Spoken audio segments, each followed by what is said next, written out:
ઓમ અતિમાનસ સૂર્યાય પૂર્ણ યોગેશ્વરાય અવતાર વરિષ્ઠાય શ્રી અરવિંદાય નમોસ્તુતે. ઓમ દિવ્ય જ્યોતિર્મયી શક્તિ જ્ઞાનદા વરદા શુભા નવજન્મદાતા માતા મીરાંબિકા નમોસ્તુતે. ઓમ કૃપા કુરુ ચિન્મયી શારદે જ્ઞાનદાયિકે સર્વમંગલા વરદા નમોસ્તસ્યૈ નમો નમઃ. પરમ આદરણીય શ્રી હસમુખભાઈ રામા સાહેબ, પ્રિય ગીતાબહેન, આ યુનિવર્સિટીના કુલપતિ આદરણીય શ્રી નિરંજનભાઈ, રજિસ્ટ્રાર શ્રી મિશ્રાજી અને સમગ્ર સંચાલન સુચારુ રીતે કરી અને આપણને સૌને ગુજરાતમાંથી અહીંયા આવો સુંદર અવસર આપ્યો છે એ માટે નિમિષભાઈ જોશી અને આપ સૌ જાણે ગુજરાતના માતૃ પરિવારના સાધકો અહીંયા ઉપસ્થિત થયા છે અને શ્રી શરદભાઈ, શ્રી ભાલેન્દુભાઈ અને આપ સૌને મારા હૃદયપૂર્વકના નમસ્કાર. શ્રદ્ધાળુજીનું જ્યારે વ્યાખ્યાન ચાલતું હતું, આપણે બધા એમાં એકાકાર થઈ ગયા હતા અને લગભગ 1 કલાકથી ઉપર આપણે એ વ્યાખ્યાનની અંદર ડૂબેલા હતા. અને તે વખતે એમણે જે વ્યાખ્યાન કહ્યું એમાંથી લવ ધી મધર, બસ આ એક આટલું જ જો આપણે લઈ લઈએ તો સમગ્ર સાધનાને બધાનો સાર આવી ગયો અને આપણું જીવન સફળ થઈ જાય. લવ ધી મધર, બસ માતાજીને ચાહો. અને એમણે સુંદરમની વાત કરી અને જે કહ્યું કે માતાજીને ચાહો હોય એટલે એક એક વ્યક્તિ માતાજીને જો ચાહતી હોય તો એમણે એમ પણ કહ્યું કે માતાજી આપણી અંદર છે, આપણા હૃદયમાં છે, આપણા સમગ્ર અસ્તિત્વમાં છે.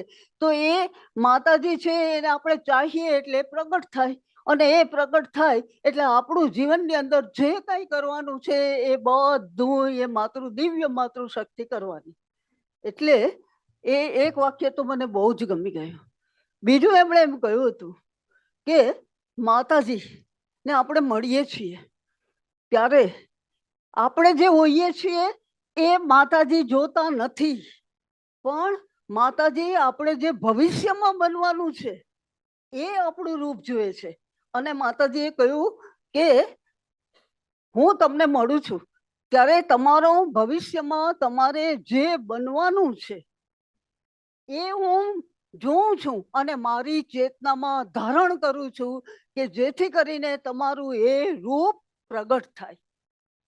અમારો અનુભવ છે કે હું સાવ કોલેજમાં હતી અને ત્યારે માતાજીને મળી હતી. ત્યારે મને ખબર નહોતી કે હું પુસ્તકો લખીશ કે હું ભાષણ કરીશ, પણ માતાજીએ કંઈક ચેતનામાં એ મૂકી દીધું કે કંઈક કર્યું તો આપણે જે નથી એ આપણું રૂપ માતાજી પ્રગટ કરી શકે છે, એનો મને અનુભવ છે.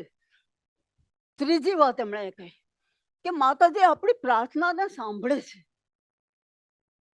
ભલે દૂર હોઈએ, માતાજી પાસે ફિઝિકલી રહેવાની કાંઈ આવશ્યકતા નથી, પણ માતાજીને આપણે પ્રાર્થના કરીએ, પોકારીએ છીએ તો માતાજી અવશ્ય અવશ્ય એ પ્રાર્થના સાંભળે જ છે. અને પણ આપણે સાચા દિલથી પોકારતા નથી. વાત ત્યાં છે કે સાચા દિલથી પોકારીએ તો અવશ્ય ગમે તે પરિસ્થિતિમાં હોઈએ એ સાદ સંભળાય જ છે અને એ પોકારનો પ્રત્યુત્તર મળે જ છે. કહ્યું જ છે માતાજી, એવી કોઈ પ્રાર્થના નથી કે જેનો પ્રત્યુત્તર ન મળે, એવી કોઈ અભિપ્સા નથી કે જે સાક્ષાત્કાર ન પામે. આ માતાજીનું વાક્ય છે. પણ એ વસ્તુ છે એ આપણે સાચા દિલથી અંતરમાંથી એ પોકાર કરવો જોઈએ. પછી પછી એક વાત એમણે એ પણ કરી હતી કે માતાજી, આપણે જીવનની અંદર અત્યારે આપણે છીએ, જીવતા છીએ ત્યારે તો મદદ કરે જ છે, પણ માતાજી આપણે શરીર છોડી દીધું અને પછીના લોકમાં જઈએ છીએ ત્યાં પણ માતાજીની સાથે આપણે જોડાયેલા હોઈએ તો માતાજીનું પ્રોટેક્શન આપણને અવશ્ય અવશ્ય મળે જ છે. અને પછી એમણે કોઈ વ્યક્તિની વાત કરી હતી ત્યારે હું આશ્રમમાં હતી, 1967ની વાત છે. અને ત્યારે પવિત્રદાએ શરીર છોડ્યું, જે માતાજીના ડ્રાઈવર હતા અને જે આખી એજ્યુકેશન સિસ્ટમના એ હેડ હતા. એમણે જ્યારે શરીર છોડ્યું, અમે દર્શન કરવા પણ ગયા હતા. અને ત્યારે માતાજી એમ કહ્યું હતું કે આ એક પહેલો અનુભવ, માતાજી કહે છે કે પહેલો અનુભવ મારો છે કે જ્યારે એમણે પોતાની સમગ્ર ચેતનાને ખાલી કરી અને મારી અંદર આખી સમગ્ર એની ચેતના મારી અંદર આવી ગઈ. અને આ માતાજીનો પણ પહેલો અનુભવ છે. આપણે માતાજીમય હોઈએ, માતાજીને ચાહતા હોઈએ તો મૃત્યુ પછી પણ આપણી ચેતના છે એ સમગ્ર ચેતના માતાજીની અંદર એ આવી જાય છે. એના જેવું મોટું ભાગ્ય બીજું કયું? હજી એક વાત એમણે કરી, ત્યારે મને આજે યાદ આવ્યું છે, એ હું તમારી જોડે શેર કરું છું. એમણે એમ કહ્યું કે માતાજીને આપણે આવાહન કરીએ છીએ, માતાજી આપણી અંદર ઉતરે છે, ત્યારે ઘણી વખત આપણે પરસેવે રેબઝેબ થઈ જઈએ છીએ, આપણને એકદમ ગભરામણ થવા માંડે છે. આવું બધું થાય છે. શું કામ થાય છે? એટલે દિલીપ કુમાર રોયનો અનુભવ છે. દિલીપ કુમાર રોયે એ પોતાના સંસ્મરણોમાં લખેલું છે કે એમણે માતાજીને કહ્યું કે હું યોગમાં તો આવું પણ મને એનો કોઈ અનુભવ નથી. તમે મને એનો કોઈક અનુભવ કરાવો કે યોગ શક્તિ એ શું છે, એનો મને અનુભવ કરાવો. માતાજીએ કહ્યું, આજે રાતે 9 વાગે તમે ધ્યાનમાં બેસજો, ધ્યાનમાં તમારા રૂમમાં તમે ધ્યાનમાં બેસજો અને પછી તમને શું અનુભવ થાય છે એ તમે કહેજો. તો દિલીપ કુમાર ધ્યાનમાં બેઠા અને ધ્યાનની અંદર થોડીક વાર પણ મનમાં એમ હતું કે માતાજી મારી ઉપર ગમે તેટલો પ્રયોગ કરે ને, હું જરાય ટસથી મસ થવાનો નથી. એટલે હું ટસથી મસ નહીં થાઉં. અને એ તો અક્કડ થઈને બેઠા, જોઈએ માતાજીનો ફોર્સ આવે છે અને એ કેવું કામ કરે છે. એ ટસથી મસ થયા વગર એમને બેઠા. થોડીક વાર ગઈ, ગભરામણ થવા માંડી, એટલી બધી ગભરામણ થવા માંડી, પરસેવે રેબ જેબ. અને પછી થયું કે જાણે કોઈ એના પ્રાણ ખેંચી રહ્યા છે, કે એ હવે જાણે કે શરીરમાંથી બહાર નીકળી જશે, એટલો ભયંકર અનુભવ થયો. પછી કે હવે શું કરું? એટલા બધા ગભરાઈ ગયા કે હવે શું કરું? એના મિત્રે કહેલી વાત યાદ આવી. અને એના મિત્રે જે વાત કહી હતી એ વાત એ હતી કે જ્યારે કંઈ પણ તને ગભરામણ થાય, કંઈ પણ ક્યારેય કંઈ થાય તો માતાજીનું નામ લેવું. અને પછી એ ડિવાઇન મધર કરવા માંડ્યા. ધીરે ધીરે આખો એ અનુભવ, એનો એવો ભયંકર અનુભવ છે એ શમી ગયો. બીજે દિવસે માતાજીને કહે, માતાજી, મેં તો માન્યું હતું કે તમે મને એકદમ આમ પ્રકાશનો ને આનંદનો ને પ્રેમનો ને એવો અનુભવ કરાવજો, પણ એને બદલે મને તો મારો પ્રાણ નીકળી જાય એવો તમે અનુભવ આપ્યો. માતાજી એના સામું જોઈ રહ્યા અને કહ્યું, હું તો તમને એ બધું જ આપવાની હતી, એના કરતાં વધારે, પણ તમે મારો સંપૂર્ણપણે વિરોધ કર્યો. તો તમે મારો સંપૂર્ણપણે જો વિરોધ કર્યો એટલે એનું પરિણામ આ આવ્યું. એટલે આપણે માતાજીને આવાહન કરતા હોઈએ છીએ, બધું કરતા હોઈએ છીએ, પરંતુ આપણી અંદરના ભાગો જો એનો વિરોધ કરતા હોય તો આપણને પ્રકાશની ને પ્રેમની ને આનંદની અનુભૂતિને બદલે આવી અનુભૂતિ થાય છે.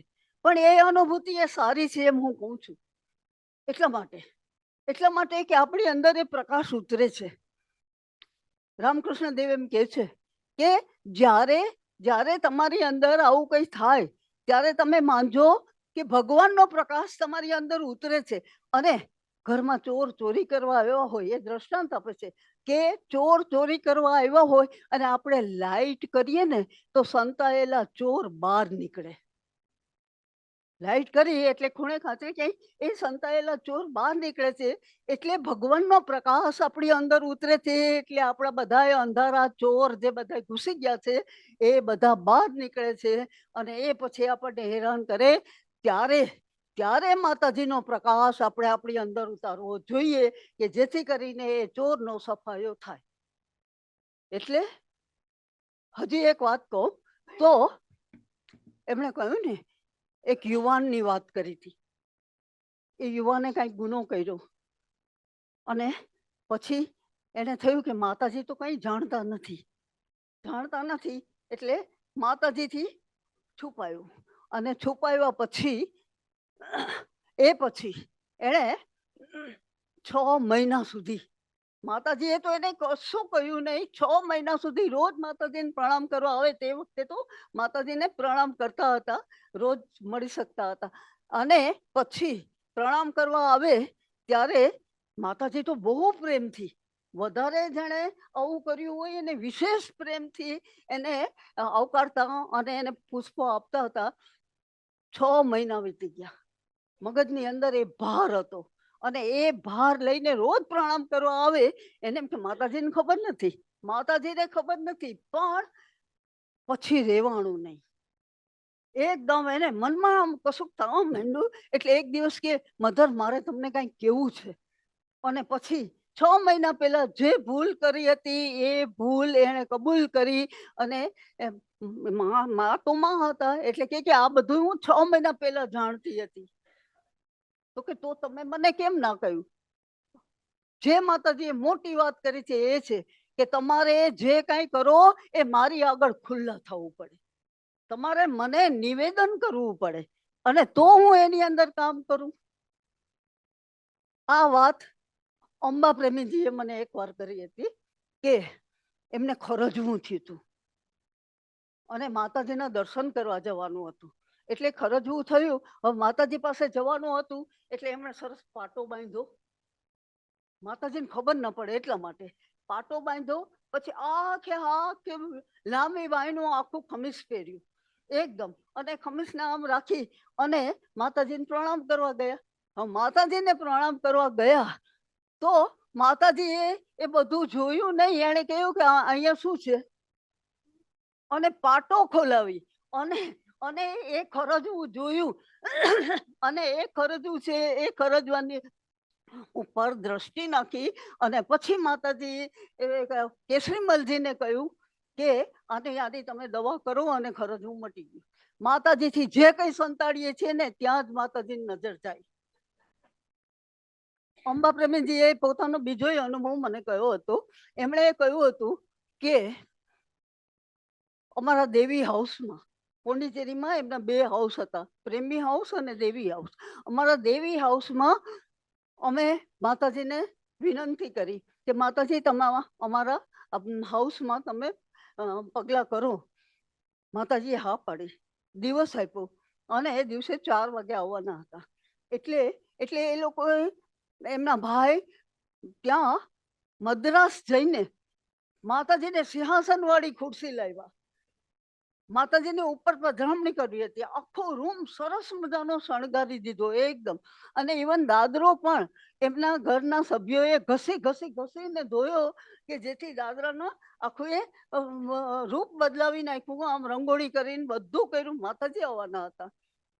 માતાજી તો આવ્યા દેવી હાઉસમાં અને પછી બેઠા નહીં. પછી એમણે કહ્યું તો કે માતાજી ચલો ઉપર. માતાજી કે આ રૂમ ખોલો. રૂમ ખોલ્યો અને જોયું એક તૂટેલો ખાટલો હતો, એક પ્રાઇમસ હતો, એક એવી તપેલી હતી અને ચા પીધી હોય એ ચાના વાસણો, ચાના કુચ્ચા સહિત એ બધું હતું. અને માતાજીએ ત્યાં ખોલી અને જોયું અને પછી માતાજી એ પૂછ્યું કે અહીં કોણ રહે છે? શું જવાબ આપવો? અને પછી માતાજી ત્યાં નીચે જ બેઠા, ઉપર ગયા જ નહીં. એ જે સિંહાસન વાળી ખુરશી હતી, આ હતું બધું, કશું જોયું નહીં. માતાજીએ આ જોયું. એટલે વાત આવી છે, આપણે માતાજીથી જે કંઈ સંતાડીએ છીએ એ બધું પેલા એની નજરમાં એવું જ. આખા એ ઉદ્યોગના પેલા ઉદાર, પિન્ટો ઉદાર, એટલે એમના વર્કશોપમાં માતાજી આવવાના હતા. હવે માતાજી આવવાના હતા એટલે બધા કારીગરો ને બધા સરસ કપડાં પહેરીને કે માતાજી આવવાના છે, અને આખું એનું વર્કશોપ એટલું સરસ રીતે એમણે આમ શણગાર્યું, તૈયાર કર્યું, પેલું કર્યું. માતાજી અંદર આવ્યા ને પેલું બારણું ખોલાયું, અને એ બારણું ખોલ્યું તો અંદર બધું આખા એ પેલાનું ગોડાઉન ની જેમ બધું આડું અવડું હતું, બધું એમાં ભરી દીધું. આપણે એવું જ કરતા હોઈએ છીએ. તો એ બધું એની અંદર ભરી દીધું. અને પછી માતાજીએ તો જોઈ લીધું, બધા આટલા સરસ કપડાં, માતાજી આવે છે, માતાજી આવે છે. પણ બધાને કેવું થઈ ગયું, અરે જે નહોતું બતાવવાનું એ માતાજીએ જોયું. પછી બીજે દિવસે માતાજીને પૂછ્યું કે માતાજી, તમે ત્યાં કેમ ગયા? તો કે ત્યાંની વસ્તુઓ મને બોલાવતી હતી, જુઓ જુઓ જુઓ, અમને કેવી રીતે રાખ્યા છે, તમે જુઓ. એટલે માતાજીથી કશું પણ છુપાવવાનું નહીં. ભલે માતાજી અત્યારે શરીરમાં નથી, પણ શરીરમાં નથી છતાંય માતાજી એટલા વ્યાપક બની ગયા છે કે એવરીવેર આપણી અંદર છે, બહાર છે, અત્ર તત્ર સર્વત્ર, અને એનાથી પરાત પર માતાજી આટલા બધા વ્યાપ્ત છે. જ્યારે પોકારીએ, જે સમયે પોકારીએ, એ સમયે માતાજી આવે જ છે. અને કશું ના કરીએ, મોટા મોટા લાંબા ધ્યાનો ના કરીએ, કશું ના કરીએ, પણ માતાજીને પ્રેમ કરીએ અને માતાજી માટે કામ કરીએ તો એ મોટામાં મોટી સાધના છે, એમ હું માનું છું. એટલે આ તો શ્રદ્ધાળુજીએ જે એકદમ સરસ રીતે સમજાવ્યું, ત્યારે એ સાંભળતા સાંભળતા મારા હૃદયની અંદર જે થયું એ તમારી જોડે શેર કર્યું. અને હવે મારો વિષય છે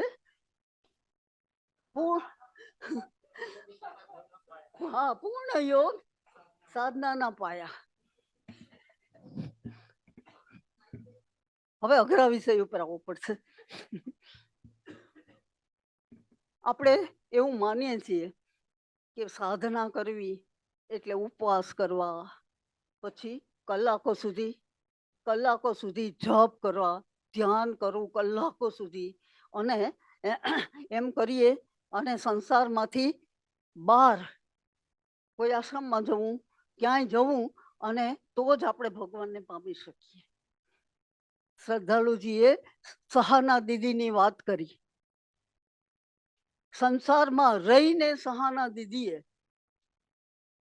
શ્રી અરવિંદનું એવું નિકટ સાનિધ્ય પ્રાપ્ત કર્યું હતું કે શ્રી અરવિંદ એમને પત્રોના જવાબ આપતા હતા, અને હાથે લખેલા એમના પત્રોના જવાબ છે એ સહાના દીદીએ પુસ્તક રૂપે પ્રગટ કર્યા છે. અને એ પુસ્તક છે, એ પુસ્તક આપણને બધાને સંસારમાં રહે છે એ બધાને આપણને એટલું બધું ઉપયોગી છે.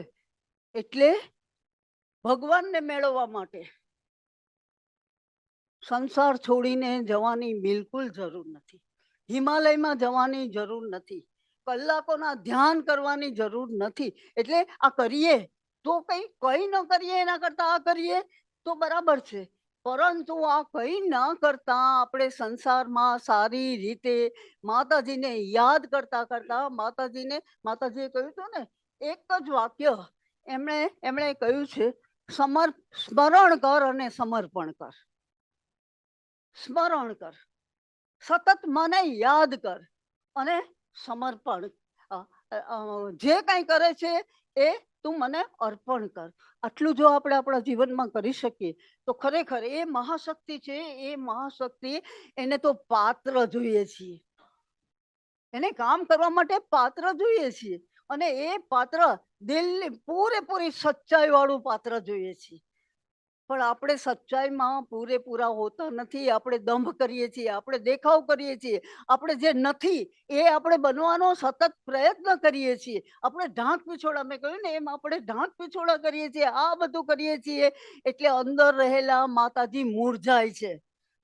અંદર રહેલા માતાજી છે, એ માતાજીને પ્રગટ થવું છે. પણ એક બાળકે માતાજીને પૂછ્યું હતું કે માં, હું કોણ છું?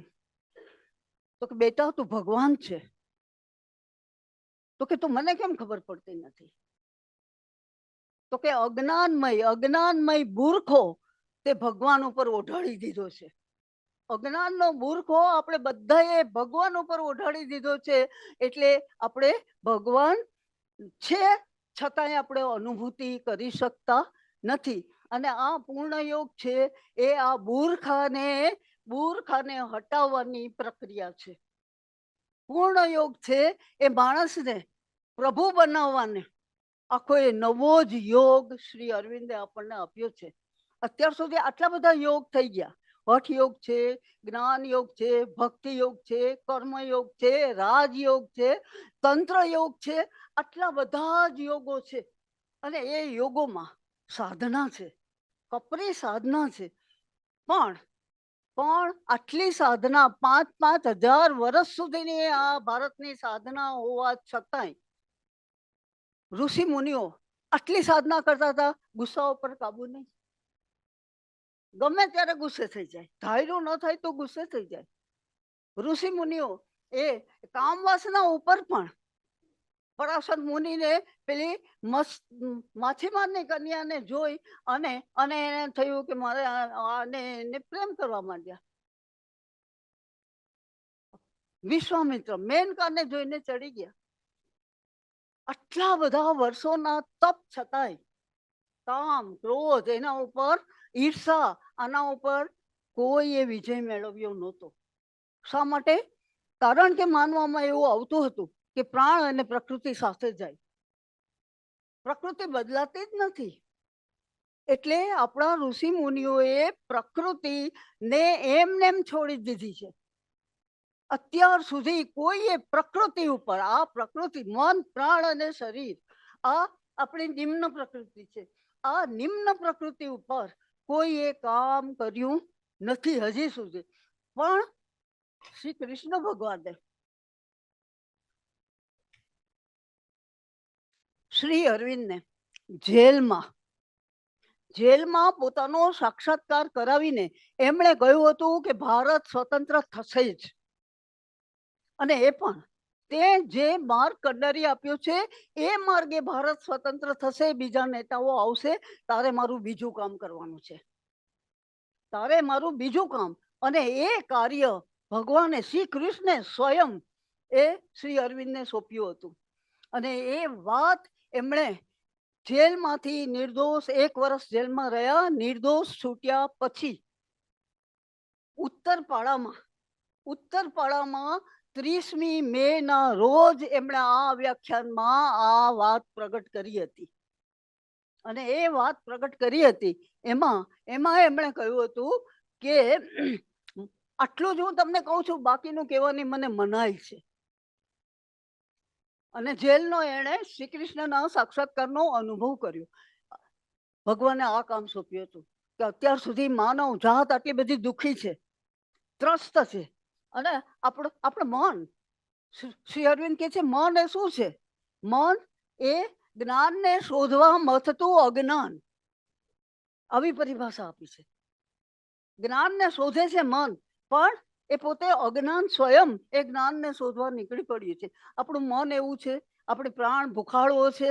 અને આપણું શરીર શું છે? જન્મ, જરા, વ્યાધિ, મૃત્યુ, શિથિલતા, આ બધાને તમસ, આ બધાથી ઘેરાયેલું શરીર છે.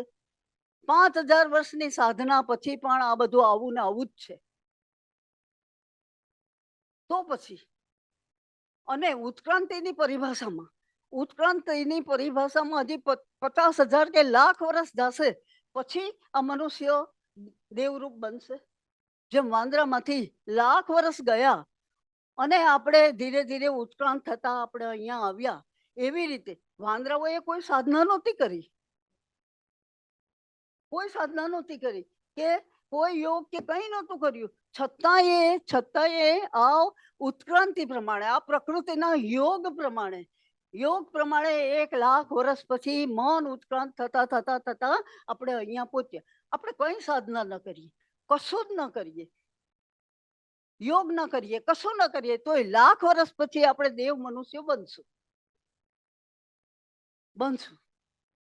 કારણ કે આ ઉત્ક્રાંતિનો યોગ છે, આ પ્રભુનો યોગ છે, અને એ પ્રભુ પોતે જ ઉત્ક્રાંત થાય છે. એટલે ઉત્ક્રાંતિની પરિભાષા એમણે શ્રી અરવિંદે તો એ આપ્યું છે કે પ્રકૃતિની અંદર પ્રકૃતિને પ્રભુની પ્રકૃતિમાં પલટાવવી, અને દેખીતા આ જળ પદાર્થ છે એ પદાર્થની અંદર ધીરે ધીરે આત્માનું જાગૃત થવું, અને આ પશુ પ્રાણીમાંથી દેવ માનવનું પ્રગટવું એ ઉત્ક્રાંતિ છે. તો એ તો પ્રગટવાના જ છીએ, આપણે સાધના કરીએ કે ન કરીએ, પણ 1,00,000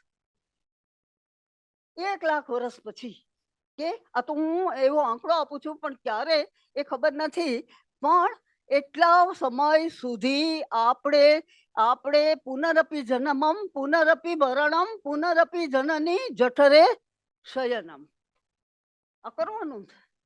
ફરી ફરીને આપણે આપણી પ્રકૃતિની અંદર આપણે આ બધી વસ્તુઓ છે એ વસ્તુઓ ભોગવવાની જ છે.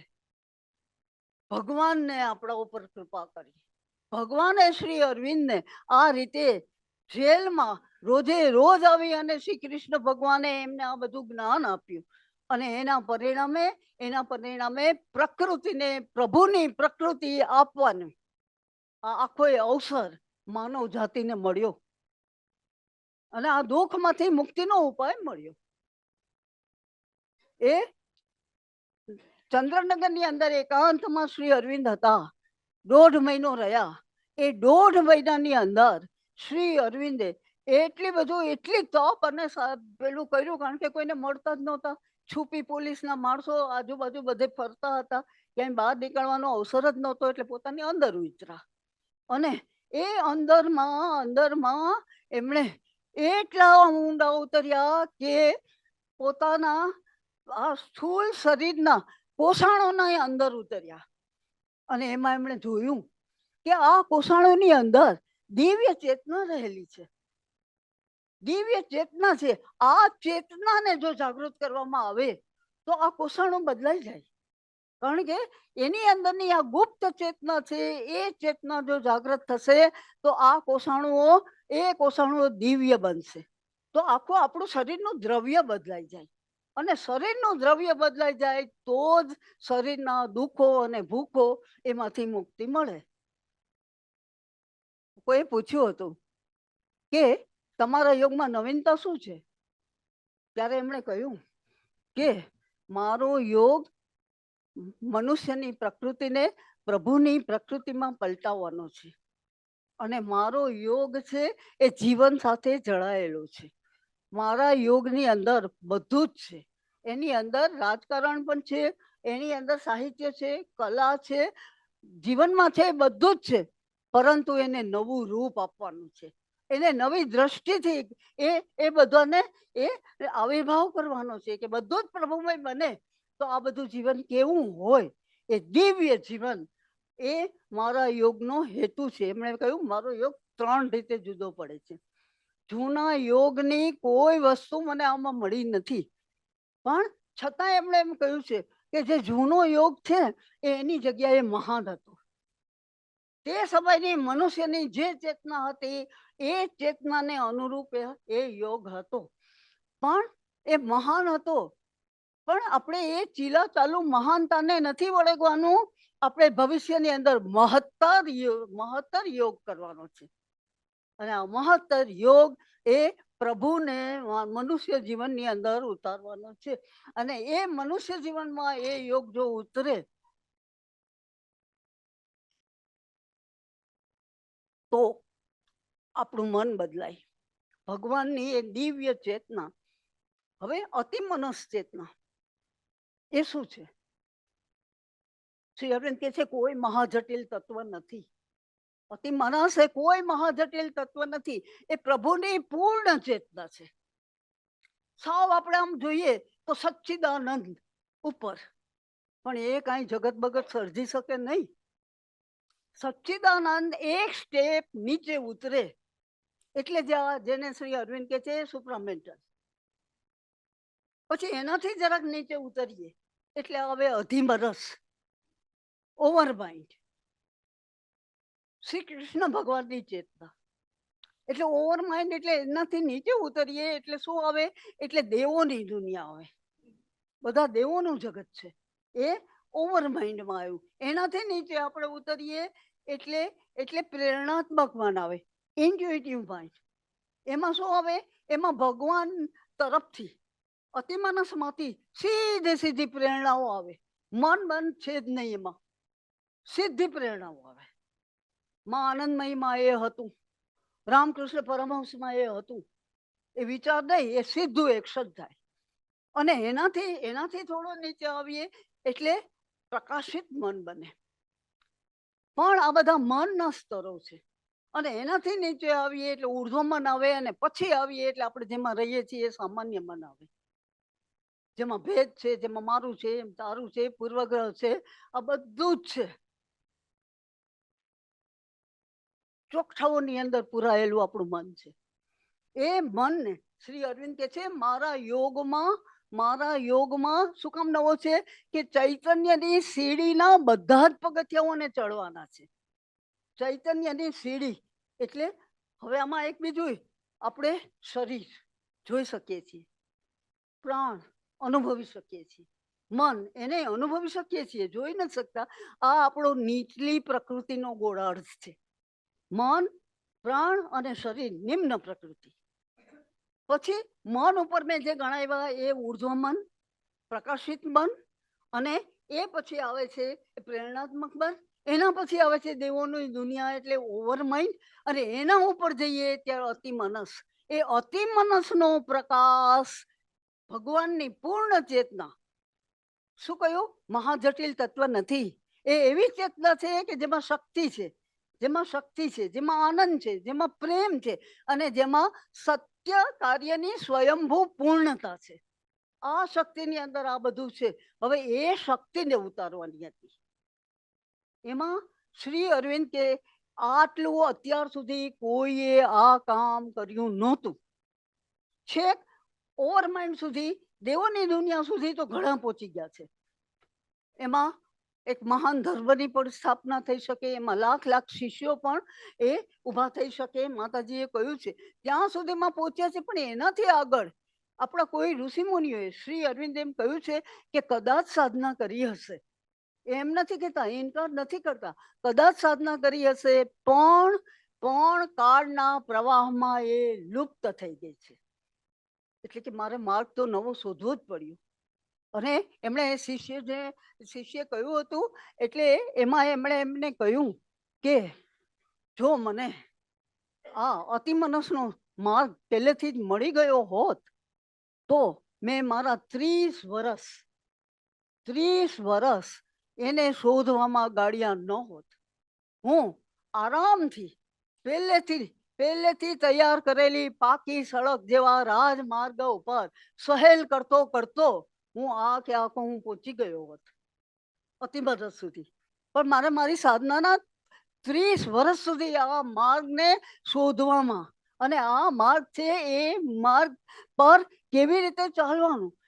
શ્રી અરવિંદને કોઈ પત્રમાં લખ્યું હતું કે તમે તો સુપ્રામેન્ટલમાં તમારા રૂમના એકાંતની અંદર સુપ્રામેન્ટલમાં બેઠા મોજ કરો છો. સુપ્રામેન્ટલ વર્લ્ડની અંદર તમને અમારા માનવ દુઃખોની શું ખબર પડે? કે અમે માનવ જાત કેવા દુઃખી છીએ અને કેવા પીડાઈએ છીએ એની તમને શું ખબર પડે?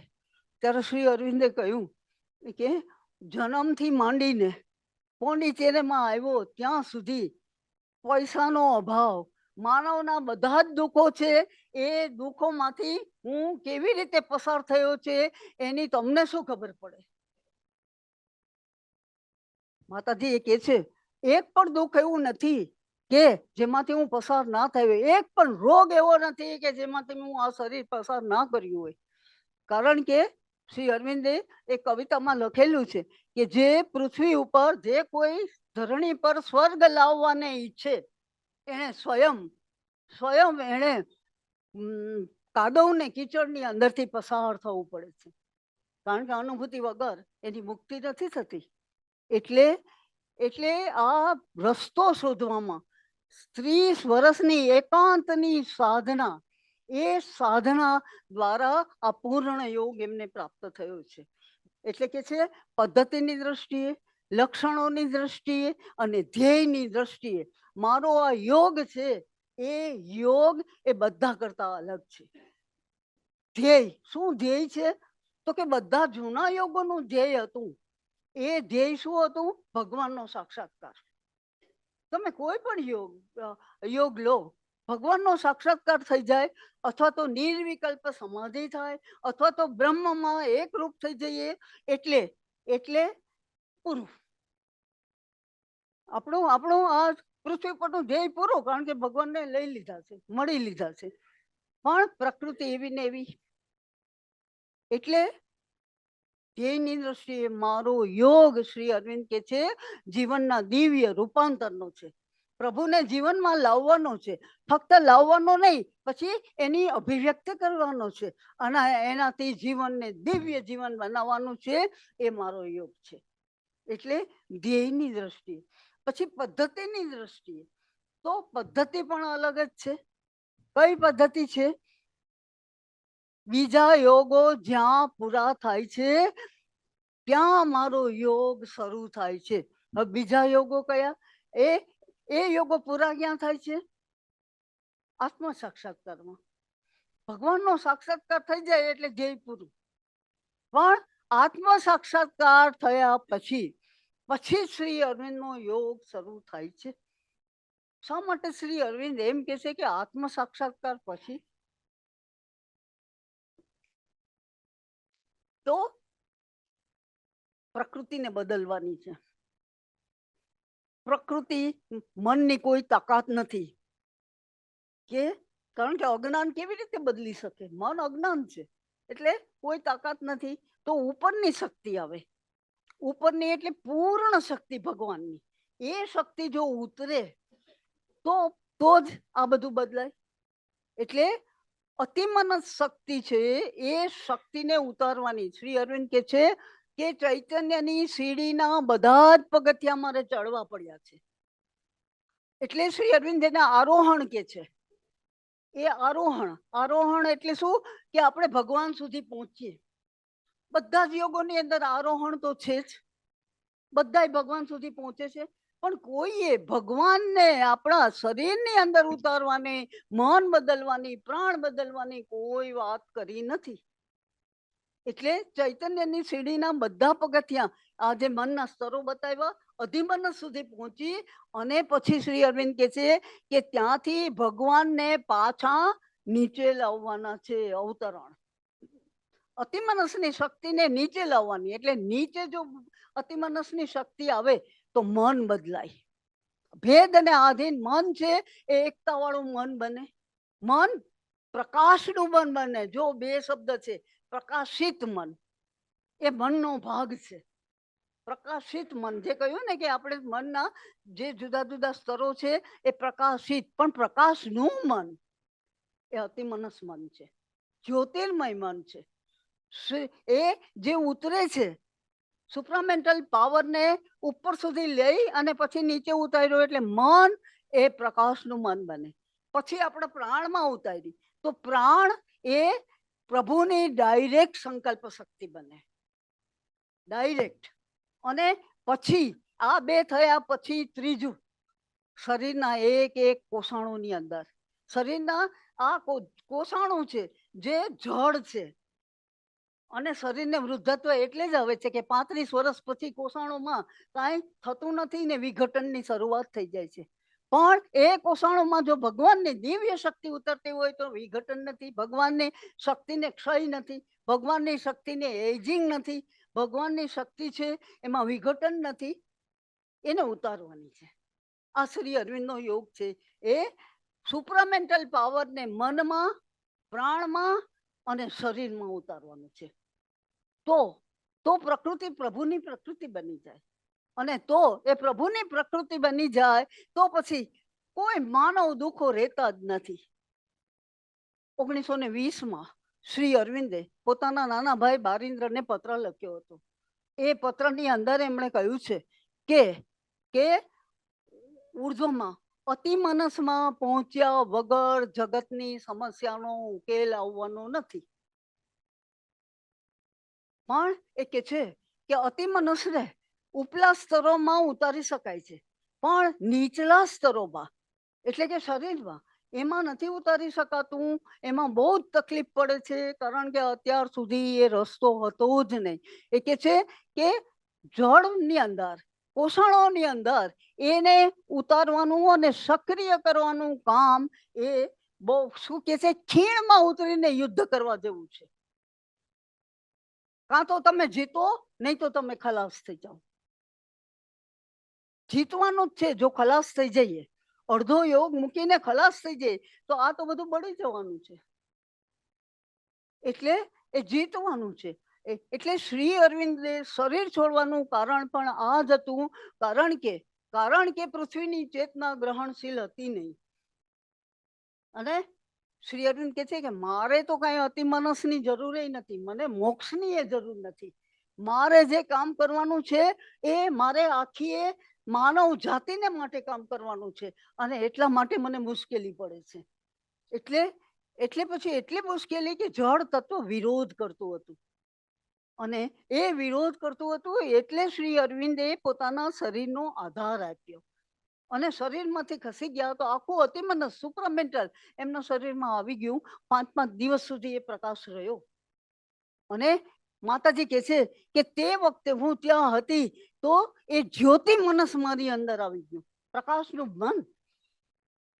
અને એને આ સ્થૂળ શરીરની અંદર ઉતારવાની જે સાધના છે એ સાધના માતાજીએ શરૂ કરી. શ્રી અરવિંદ ગયા પછી 23 વર્ષ સુધી માતાજીએ આ સ્થૂળ દ્રવ્યની અંદર એ પરમ શક્તિ છે એને સક્રિય કરવાની સાધના છે. એ સાધના માતાજીએ 23 વર્ષ સુધી કરી. અને એને ઉતારી અતિમાનસ તો ઉતર્યું, પણ માતાજી કે છે કે જૂની રીતે આવેલું શરીર જો 200 વર્ષ સુધી ટકે તો પૂરેપૂરું સુપ્રામેન્ટલ બને. પણ અત્યારે શરીરની એવી કેપેસિટી નથી કે 200 વર્ષ સુધી ટકે. પણ માતાજી કહે છે કે આ શક્તિ આવી ગઈ છે, કાર્ય કરી રહી છે. એટલે ભવિષ્યની અંદર એનાથી આયુષ્ય લંબાશે. અને આપણે જોઈએ છીએ કે આયુષ્ય લંબાઈ છે. પેલા 60 વર્ષે લોકો વૃદ્ધ થઈ જતા હતા, અને અત્યારે 80 વર્ષે ભાષણ કરું છું.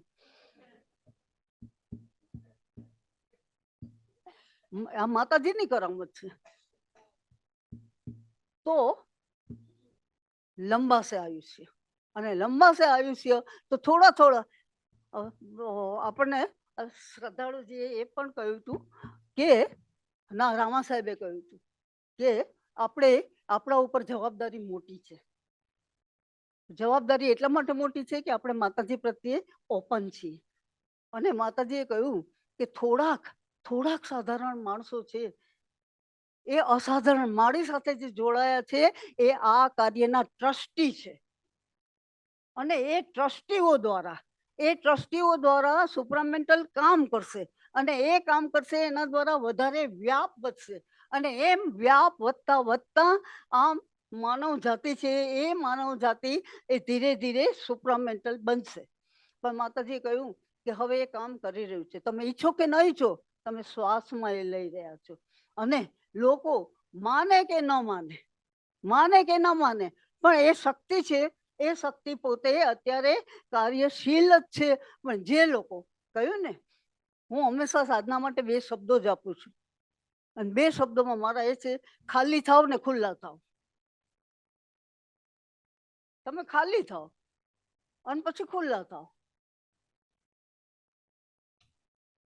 શું ખાલી થવાનું? આપણી અંદર જે બધું ભર્યું છે, કૂડા કચરા કે એટલા બધા, આપણે જો આપણી અંદર નિરીક્ષણ કરીએ ને તો માતાજી જે કહ્યું ને કે મન છે એ તો બજાર જેવું છે,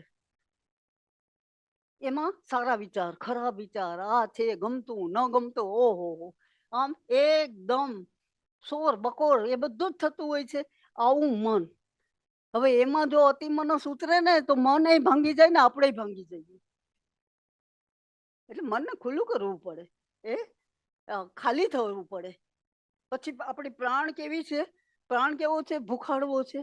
એને આ જોઈએ છે, એને પેલું જોઈએ છે, બીજાને ઘેર સારું આવ્યું તો આપણને ઈર્ષા થાય છે, આપણને આ થાય છે. આવું બધું બધું કેટલું બધું એની અંદર ભર્યું છે. હવે એની અંદર જો એની અંદર એ સુપરમેન્ટલ ઉતરે તો આપણે જ્ઞાન ધંધો ભાંગી જાય. અને શરીર એ તો મેં કહ્યું ને, જન્મ જરા મૃત્યુને અધીન છે, વ્યાધિ અને મૃત્યુને. હવે આ બધાથી ખાલી થવું પડશે. અને પછી આ ખાલી થયા પછી ખુલ્લા થવાનું. ખુલ્લા ક્યાં થવાનું? ઉપર ભગવાનના પ્રકાશ પ્રત્યે ખુલ્લા થવાનું, દિવ્ય પ્રકાશ પ્રત્યે. અને પછી જે કંઈ આવે એને ધારણ કરવાનું. આ ત્રીજું સ્ટેપ. જે કંઈ આવે પણ જો આપણે ખાલી થયા વગર જો આપણે આમાં પેલું કરીએ ને તો દિલીપ કુમાર રોય જેવું થાય. આપણને એકદમ ગભરામણ થાય, આપણને આપણા જ્ઞાન ધંધો શિથિલ થઈ જાય, કોઈના મન પાગલ થઈ જાય છે, આવું બધું થાય. એટલે સંપૂર્ણપણે ખાલી થવું જોઈએ. રામદાસ સ્વામીએ એક વખત નર્મદા કિનારે ભાષણ કર્યું અને એમાં એણે એમ કહ્યું, હું ભગવાનના દર્શન કરાવી શકું છું. એટલે બધા લોકો તો ભાષણ સાંભળીને આપણે બધા એવું જ કરીએ કે ભાષણ સાંભળીને જરાક વાર આપણને થાય ને પછી રવાના. એટલે એમણે એક બેન હતી મહિલા, એને આ બરાબર પકડી લીધા શબ્દો અને કીધું, મહારાજ તમે કહ્યું હતું કે હું ભગવાનના દર્શન કરાવીશ, તો મારે ભગવાનના દર્શન કરવા છે, મને કરાવો. રામદાસ સ્વામી કે છે કે ભગવાનની વાત પછી કરીએ, મને ખીર ખાવાનું મન થયું છે, તું ખીર બનાવી આવ. કાલે તું 11:30 વાગે આવજે, અહીંયા જ આવજે. એને તો સ્વામીજીએ કહ્યું એટલે એને તો 5 શેર દૂધ ઘટીને આમ કઢી અને 1 શેર જેટલું રહ્યું એમાં બદામ પિસ્તા કાજુ બધું નાખી અને મસ્ત ખીર બનાવી અને 12 વાગે ત્યાં ગઈ. સ્વામીજી ધ્યાનમાં હતા, ઊભી રહી અને ધ્યાન પૂરું થયું પછી કે મહારાજ આ ખીર લઈ આવી છું, કે અમારા કમંડલુમાં નાખી દે, આ ખીર કમંડલમાં નાખી દે. જોઈ રહી બાઈ, કહું છું નાખી દે, નાખ્યો જ નહીં. અને પછી કે પણ મહારાજ આ કમંડલમાં તો કેટલું બધું કાદો કીચડ ભરેલો છે. નર્મદા કિનારે જોઈ સાફ સૂફ કરી ધોઈ અને પછી એક ખીર નાખી કે મહારાજ હવે તમે ખીર આરોગી ને મને ભગવાનના દર્શન કરાવો. મહારાજ કે છે તારી 1 દિવસની મહેનત ખીર એ તું તારા ગંદા કમંડલમાં નાખવા રાજી નથી, અને તું ધોઈને આવીને પછી નાખ્યું તો મારી જીવનભરની મહેનત ભગવાન એને હું તારા ગંદા પાત્રમાં કેવી રીતે નાખું? એટલે ભગવાનને તો આવવું જ છે, પણ આપણું આ પાત્ર જ બરાબર નથી. સ્વામી વિવેકાનંદનું એક વાક્ય છે, તમે પાત્ર બનો, વસ્તુઓ આપોઆપ તમારી પાસે આવશે. ભગવાનને માટે આપણે પાત્ર બનીએ તો ભગવાનને કામ કરવું જ છે, એને પૃથ્વીને સુંદર બનાવવી જ છે. એટલે આપણે પેલા પાત્ર બનવું પડે, આપણે પેલા શુદ્ધ બનવું પડે. એટલા માટે માતાજી કે છે કે સાચા બનો, સિન્સિયરિટી. પહેલી વાત માતાજી કે છે, બીજું કઈ ન હોય પણ તમારી સિન્સિયરિટી હોય, દંભ જરાય ન હોય. માતાજી કે છે ચાલાકમાં ચાલાક અસુરો પણ ભગવાનને છેતરી શકતા નથી. ને આપણી અંદર એ બેઠા જ છે. આપણે જ્યારે જ્યારે ખોટું કરીએ છીએ ને ત્યારે અંદર ઘંટડી વાગે છે, જેને આપણે કહીએ છીએ જીવ બળે છે, જીવ બળે છે. એ આપણને અટકાવવા માટે ભગવાન અટકાવે છે, પણ આપણે સાંભળતા નથી. અને પછી થોડો વખત એવું થાય ને પછી આપણે રીઢા થઈ જઈએ છીએ. એટલે પાત્ર બનવાની વાત છે. અને પાત્ર બનવા માટે સૌથી પહેલી વાત શું છે? જાગ્રત બનો, સભાનતા. માતાજી કહે છે each and every movement one must be conscious. આપણે આ શા માટે કર્યું, આ શા માટે નથી કર્યું? કારણ કે આપણે બોલવું નથી ને બોલાઈ જાય છે, કરવું નથી ને કરાઈ જાય છે. આ બધું આપણને કોણ કરાવે છે? એ જે બધું છે એમાં આપણે જાગ્રત બનવાનું છે. અને જાગ્રત જો બનશું તો કોઈ આપણને અસાવધપણે, કારણ કે આખું એ વાતાવરણ માતાજી કે છે કે વિરોધી શક્તિઓથી ભરેલું છે. એક નાનું એવું છિદ્ર પણ હોય તો વિરોધી શક્તિ છે કે ભલે ને પાછળની, શ્રી અરવિંદે તો એમ કહ્યું, ભલે પાછળની ડોકાબારી આટલી ખુલ્લી હોય તો એમાં આખું લશ્કર વિરોધી શક્તિઓનું અંદર આવી જાય છે. એટલે આપણે સાવધ રહેવું પડે. અને જરાક નિરાશ થયા, વિરોધી શક્તિઓને એટલું જ જોઈએ છે. એટલે આવી બધી વસ્તુઓ છે એને ઝાટકા મારીને, જેમ જીવડું હાથમાં પડે છે અને આમ ઝાટકા મારીને બહાર ફેંકીએ છીએ, એવી રીતે આ મનના જંતુઓને આપણે ઝાટકા મારીને બહાર ફેંકવા પડે. એટલે જાગ્રત બનો, સભાન બનો. એમાં મેં ખાલી સાધનાને મોટી વાત નહીં કરું. 5 શબ્દો મેં જે કર્યા આખા નિચોડ રૂપે છે એ જ હું કહું. સૌથી પહેલી વસ્તુ એ જાગો. શેના માટે જાગવાનું? શા માટે પૃથ્વી પર આવ્યા છીએ? આપણા જીવનનું ધ્યેય શું છે? આપણા જીવનનો હેતુ શું છે? આપણે ખાલી અહીં લટાર મારવા જ આવ્યા છીએ? જીવન એટલે શું છે? સ્વામી વિવેકાનંદ કહે છે કે જીવન એટલે તમને દાબી નાખે, ભીસી નાખે, કચડી નાખે એવા સંજોગો વચ્ચે થતો ચેતનાનો વિકાસ. આપણે ચેતનાનો વિકાસ કરવા માટે આપણે અહીંયા આવ્યા છીએ. તો એ એકવાર જાગીએ એટલે આપણું ધ્યેય નક્કી થઈ જાય. પછી શું કરવાનું? બીજું સ્ટેપ પોકારો, જેને અભિપ્સા કહીએ છીએ, જેને પ્રાર્થના કહીએ છીએ. અને પ્રાર્થના એ ભગવાન પાસે પહોંચવાનો સીધો સેતુ છે. એના ઉપર સડસડાટ, કોઈ પણ જાતના વિઘ્ન વગર આપણે ભગવાન સુધી પહોંચી જઈએ છીએ. એટલે પોકારો, જેને અભિપ્સા કહેવામાં આવે છે. પણ પોકાર સતત હોવો જોઈએ, પોકાર એકદમ આર્ત પોકાર હોવો જોઈએ. તો ભગવાનને તો પ્રગટ થવું જ છે, એટલે હવે પણ આપણે પોકારતા નથી. તો બીજો શબ્દ છે એ તમે પોકારો. હવે પોકાર થયા પછી કંઈક પણ તમારી અંદર, તમે જાગ્યા છો તો તમારી અંદર એમ થાય છે કે અરે મારી અંદર તો આ ભરેલું છે, આ ભર્યું છે, આ છે. તો ભગવાન આમાં કેવી રીતે આવે? શ્રી અરવિંદ પુસ્તકમાં કહે છે કે જો તમારે તમારા હૃદયમાં ભગવાનની પ્રતિષ્ઠા કરવી હોય તો તમારે સંપૂર્ણપણે એને શુદ્ધ અને પવિત્ર બનાવવું જોઈએ. પુસ્તકનું પહેલું જ પાનું આપણે વાંચીએ ને તો એ આપણને આખા જિંદગી ભરનું પેલું મળી જાય છે. એવી બે જ વસ્તુઓ છે કે જેનો સુયોગ થાય તો આ કષ્ટ સાધ્ય સાધના છે એ સાધના એ ખૂબ સરળ બને. કઈ બે વસ્તુઓ? એક, માણસના અંતરમાંથી ઉઠતો, પ્રભુ સુધી પહોંચતો એક સીધો પોકાર. અને બીજી, એ પોકારને લઈને માનવના અંતરમાં ઉતરી આવતી પ્રભુની કરુણા. બે જ વસ્તુ. એટલે સાધના લાંબી કરવા કરતા આપણે આટલું કરીએ ને તોય ભગવાન આવે ને, ભગવાન આવ્યા પછી શું કરવું એ આપણી ચિંતાની વાત નથી.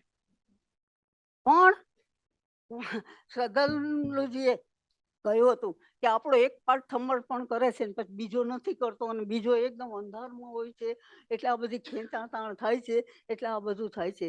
ધીરે ધીરે ધીરે આપણું સમર્પણ છે એ પૂર્ણ હોવું જોઈએ.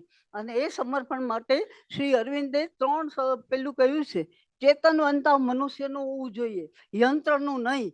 યંત્રે આપણને સમર્પણ કર્યું છે, એક વખત ચાવી દીધી અને મૂકી દીધું એટલે ટેપ વાગ્યા જ કરવાનું, એમાં કોઈ વિરોધ નહીં. એવું સમર્પણ નથી આપણે કહીએ. અને બીજું શું કહ્યું કે સત્યને શોધવા માટે ઝઝુમી રહેલા યોદ્ધાનું સમર્પણ છે. આપણે સત્ય જ જોઈએ છીએ. અને એ યોદ્ધા જેવું આપણું સમર્પણ હોવું જોઈએ. અને ત્રીજું કયું, પ્રભુના વફાદાર સેવકની આજ્ઞા પાલકતા. ભગવાન જે કહે, શ્રી અરવિંદને ભગવાને કહ્યું, આ મધ્યાહને સૂર્ય તપતો હતો રાજકારણની અંદર, જળહળ હતા, અને ભગવાને કહ્યું બ્રિટિશ ઇન્ડિયા છોડીને ચાલ્યો જા. 10 જ મિનિટમાં કોઈને કયા વગર ગંગાના ઘાટે પહોંચી ગયા. આ સમર્પણ સાચું. કોઈ વિચાર ન કર્યો, કોઈ કપડાં ન લીધા, કોઈને કેવડાવ્યું નહીં, કઈ પૈસા ન લીધા, અને નીકળી ગયા. આ સમર્પણ સાચું. માતાજીએ જેવા શ્રી અરવિંદને જોયા અને સંપૂર્ણ સમર્પણ કરી દીધું. આ સમર્પણ સાચું. અને શ્રી અરવિંદે પોતે કહ્યું છે કે બારીને પ્રશ્ન પૂછ્યો કે માતાજી તમને મળ્યા ત્યારે માતાજીને શું થયું હતું એ તો માતાજીએ કહ્યું છે, પણ તમને શું અનુભવ થયો? શ્રી અરવિંદ કે છે કે જ્યારે માતાજી મને મળ્યા અને એમણે મને સંપૂર્ણ સમર્પણ કર્યું, ત્યારે મેં જાણ્યું કે શરીરના છેક અંતિમ કોષ સુધીનું સમર્પણ માનવ દેહે શક્ય છે. પછી શ્રી અરવિંદ કે છે આવું સમર્પણ કદાચ સ્ત્રીઓ જ કરી શકતી હશે. સ્ત્રીઓને કોમ્પ્લિમેન્ટ્સ આપ્યા છે. એટલે સમર્પણ, સંપૂર્ણ સમર્પણ થાય તો આપણે તો ભગવાન છીએ, એને બધું જ આપી દેવાનું છે. ગીતામાં કહ્યું છે ને, યુદ્ધશ્ચ મામ અનુસ્મરણ.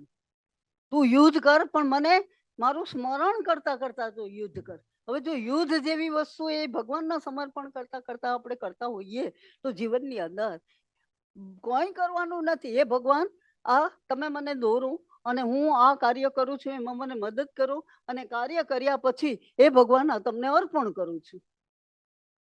ધીરે ધીરે, અત્યારે તો આપણે શબ્દોથી કહીએ, થોડોક ભાવ આવે, પણ ધીરે ધીરે જો આ ચાલુ રાખીએ તો ખરેખર આ સ્ટેજ આવે જ છે. એટલે આપણે આ ખુલ્લા થાવ, ખાલી થાવ, પેલું જોયું જાગો, પોકારો, પછી ખાલી થાવ, પછી દિવ્ય શક્તિઓ પ્રત્યે ખુલ્લા થાવ, અને પછી શ્રદ્ધા રાખો. શ્રદ્ધા વગર કાંઈ નથી થતું. શ્રદ્ધા એ દિવ્ય દ્વારોને ખોલવાની ચાવી છે. શ્રદ્ધાવાન લભતે જ્ઞાનમ. શ્રદ્ધા વગર કશું જ થતું નથી. એટલે આપણે આ જે કરીએ છીએ એમાં સંપૂર્ણ શ્રદ્ધા હોવી જોઈએ. એટલે શ્રદ્ધા રાખો અને એ પછી છે કાર્ય કરો. ભગવાનને માટે કાર્ય કરવાનું છે. કોઈએ માતાજીને કહ્યું હતું કે માં, મને ધ્યાનનું એટલું બધું દબાણ આવે છે, એટલું બધું દબાણ આવે છે કે તમે મને કાર્યમાંથી મુક્તિ આપો. માતાજી કે ધ્યાન કરતા પણ સાચી રીતે કામ કરો તો ધ્યાનમાં જેટલી પ્રગતિ કરો છો એના કરતા 10 ગણી વધારે પ્રગતિ તમે સાચી રીતે કામ કરવામાં કરો છો. કાર્ય એ શરીર દ્વારા ભગવાનને થતી પૂજા અને પ્રાર્થના છે. અને માતાજી એમ કહ્યું હતું કે જેમ જેમ મારી ઉંમર થતી જાય છે, હું 80 વર્ષની છું, એમ માતાજીએ કહ્યું કે ત્યારે મને સમજાય છે કે શ્રી અરવિંદનો યોગ સાચી રીતે કાર્ય કરવામાં છે. કારણ કે આપણે તો આખી પ્રકૃતિનું રૂપાંતર કરવાનું છે. જંગલના એકાંતમાં માતાજી કહે છે તમને કોઈ ડિસ્ટર્બ કરવા વાળું છે જ નહીં, એટલે નહીં થાવ ડિસ્ટર્બ. પણ જ્યારે તમે કામ કરવા આવો છો, જ્યારે તમે સમાજની અંદર કામ કરવા આવો છો, ત્યારે તમારી કસોટી થાય છે. તમે કેટલા શાંત રહી શકો છો, તમે કેટલી ક્ષમતા જાળવી રાખો છો, તમે કેટલી સંવાદિતા જાળવો છો. આ બધી કસોટી તમે જ્યારે કાર્યના ક્ષેત્રમાં આવો છો ત્યારે જ થાય છે. ને જંગલના એકાંતમાં કોઈ તમને ખલેલ પહોંચાડવા વાળું નથી. એમાં તમે શાંત રહ્યો, એમાં તમે સ્થિર રહ્યો, એમાં તમે ધ્યાન કરો. એમાં નવાઈ શું છે?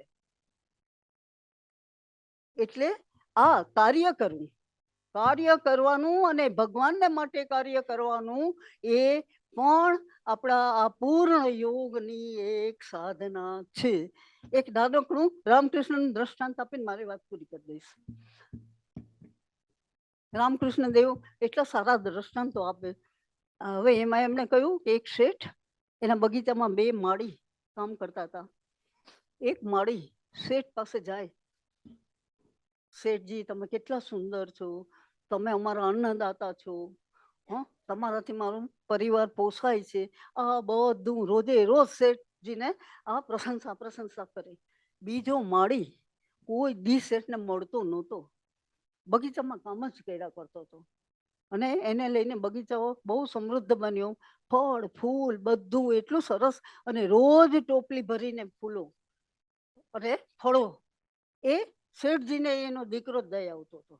એ શેઠજીને મળવાય નહોતો જતો. પછી રામકૃષ્ણ દેવ પૂછે છે કે શેઠને કયો માળી પ્રિય, કયો માળી પ્રિય? પ્રશંસા કરે છે એ, તમે આવા છો, તમે સુંદર છો, તમે આમ છો, તમે અન્નદાતા છો, આ છો.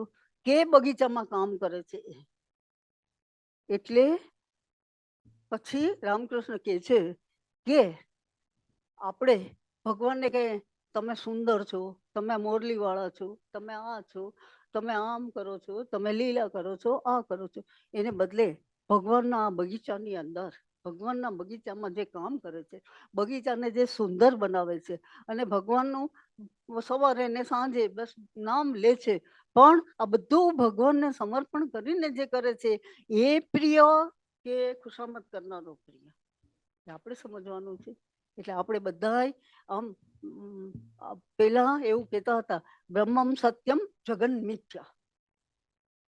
શ્રી અરવિંદે કહ્યું બ્રહ્મમ સત્યમ જગત અપી સત્યમ. આ જગત પણ સત્ય છે, અને એ આ પ્રભુનું લીલા ક્રીડાંગણ છે. અને એની અંદર આપણા બધાની અંદર રહીને ભગવાન એ લીલા કરી રહ્યો છે. તો આપણે એના બગીચાને વધારે સુંદર બનાવવા માટે આપણે કામ કરવું જોઈએ. બસ મારો સમય પૂરો થાય છે, અને મને આવી સરસ તક આપી એટલે નિમિષભાઈનો, રજિસ્ટ્રાર સાહેબનું, કુલપતિ સાહેબનો, અને સૌથી વિશેષ રામા સાહેબનો હૃદયપૂર્વક આભાર માનું છું. અને આપ સૌનો પણ, કારણ કે શ્રોતા સારો હોય ને તો વક્તાને આનંદ આવે. એટલે અહીંયા બધા શ્રોતા એ પ્રબુદ્ધ શ્રોતાઓ છે, એટલે મને પણ ખૂબ આનંદ આવ્યો. બસ આપ સૌના આભાર સાથે મારી વાણીને વિરામ.